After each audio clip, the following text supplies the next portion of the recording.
এদিকে ছুরিকাঘাতে ঢাবি শিক্ষার্থী ও ছাত্রদল নেতার মৃত্যুর ঘটনায় ক্যাম্পাসে উত্তেজনা বিরাজ করছে। এ নিয়ে আরও জানাতে যুক্ত হয়েছেন জাওয়াদ মাহমুদ।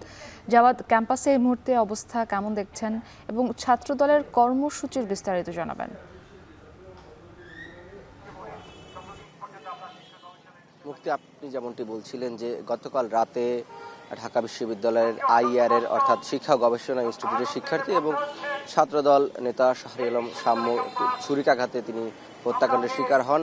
এরপর গভীর রাতে কিন্তু আমরা দেখেছি যে তাৎক্ষণিকভাবে ছাত্রদল একটি প্রতিক্রিয়া জানিয়েছে, তারা একটি বিক্ষোভ মিছিলের আয়োজন করেছিল এবং এরপর আরেকটি বিষয় আপনি যেটি জানতে চান, আজকে সেটি নিয়ে ছাত্রদল একটি কর্মসূচি দিয়েছে টিএসসিতে বেলা 11টায়, অর্থাৎ কিছুক্ষণ পরেই সেটি হওয়ার কথা রয়েছে। এখন এই মুহূর্তে মূলত আমরা ঢাকা বিশ্ববিদ্যালয়ের ঠিক ভিসি চত্বরের সামনে আছি।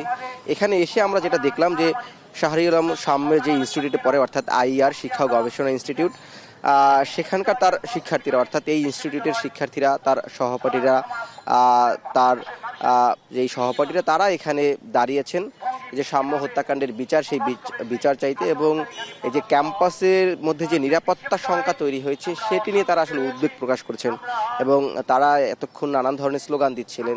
সেখানেও তারা এই বিষয়টি উঠে আসছিল তাদের স্লোগানে। তারা বলছেন যে বহিরাগত মুক্ত একটি ক্যাম্পাস চান, যেহেতু গতকালকে যে ঘটনা বলা হচ্ছিল যে শাম্যর সাথে তার এক বন্ধু ছিল, তার সেই বন্ধুর বরাতে আমরা গণমাধ্যমে খবর হতে দেখেছি যে এই একজন বাইক আরোহী, তার সাথে শাম্যের বাকবিতণ্ডা হয়, পরে তাকে ছুরিকাঘাত করা হয়, যার ফলে পরবর্তী তিনি মৃত্যুবরণ করেন। অর্থাৎ এই যে বহিরাগত প্রবেশ করার কারণে ক্যাম্পাসের ভিতরে এখানে একটি নিরাপত্তা সংকট তৈরি হয়েছে, সেটা তারা দাবি করছেন এবং এই বিচার তারা চাচ্ছেন।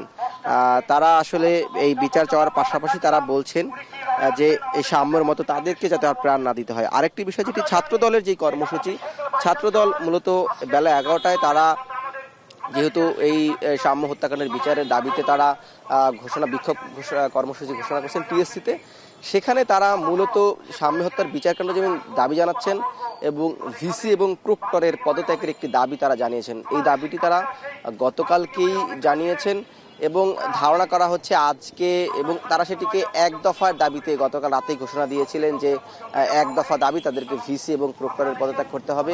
এবং আজকে যেহেতু তারা টিএসসিতে এই বিক্ষোভ সমাবেশটি করছে এবং সেটিতে ধারণা করা হচ্ছে যে তারা আসলে এই টিএসসি থেকেও শাম্য হত্যাকাণ্ডের বিচার যেমন তারা চাইবেন ছাত্রদল, তেমনি ভিসি এবং প্রক্টরের যে পদত্যাগের তাদের যে দাবি সেটি তারা চাইবেন বলে ধারণা করা হচ্ছে। এবং আজ সাধারণ শিক্ষার্থীরা অর্থাৎ যারা এই শাম্যর সহপাঠী তারা বলছেন, তাদের সাথে এই বিষয় নিয়ে আলাপ হয়েছিল, তারা বলছেন যে এই ধরনের দাবি তারা এই মুহূর্তে করছেন না। তাদের এখন যে মুখ্য যে বিষয়টি সেটি হচ্ছে শাম্য হত্যাকাণ্ডের সুষ্ঠু বিচার, তদন্ত এবং ক্যাম্পাসকে বহিরাগত মুক্ত করে নিরাপদ ক্যাম্পাস তৈরি করা। এই ছিল ভিসি চত্বর থেকে আমার কাছে শাম্য হত্যাকাণ্ডের সবশেষ। জাওয়াদ মাহমুদ যুক্ত ছিলেন ঢাকা বিশ্ববিদ্যালয় এলাকা থেকে।